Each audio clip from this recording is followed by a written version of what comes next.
The young black girl, parched with thirst, walked into a diner that served only white people. Under the uncomfortable gaze of everyone present, Sarah walked straight up to the counter. The waitress pointed to the sign on the wall, "Whites only." Sarah said she would just drink a glass of water and leave. She took out her money, but the woman looked at her with contempt. At that most awkward moment, a man stepped in. He said he would treat the girl to a lemonade. The waitress, unable to refuse, slammed a glass onto the counter with evident annoyance. Sarah drank in silence. When she finished, she gently returned the glass and said, "Thank you." The waitress wrapped it in a rag and threw it in the trash. Sarah showed no anger. She simply memorized that woman's face, for it wouldn't be long before someone tore that racist sign down from the wall. She thanked the man for the lemonade. She noticed he was reading an advertisement. Neither of them knew that the girl he had just helped would one day become the wealthiest person in the city. Before she could finish thanking him, the waitress shooed her away as if swatting a fly. Sarah's ancestors had been slaves their entire lives. Upon their deaths, they left the family 160 acres of land, but a tax debt of $30 kept them trapped in poverty. Her parents wanted to sell. Sarah refused. She clutched the deed to the land tightly. She would not sell it off for a pittance. She sensed something beneath the earth. She pressed her ear to the ground. She heard a deep murmur. She knew it was oil. Her parents, unable to overcome her determination, gave in. Father and daughter went to the city in search of an oil company.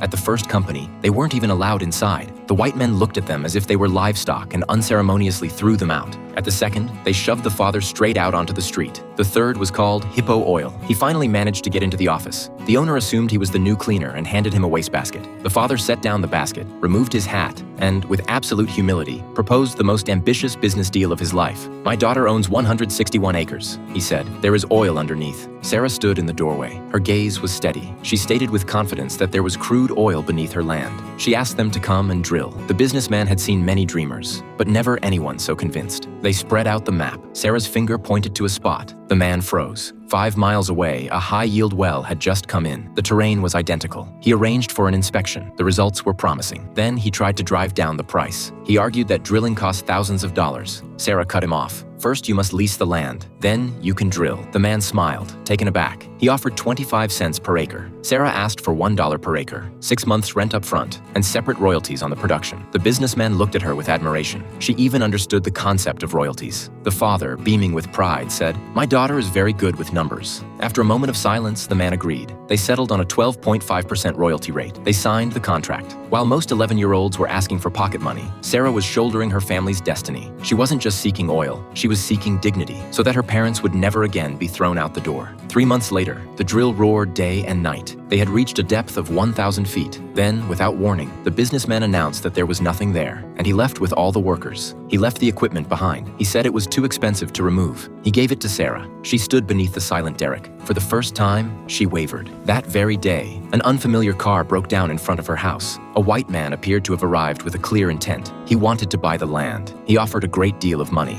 and he kept raising the offer. It was not a normal negotiation. There was something behind it. That night, suspicious, the mother took the deed from the bottom of the trunk. The family dug a hole behind the house and buried it for safekeeping. Just as they finished, car headlights appeared in the distance.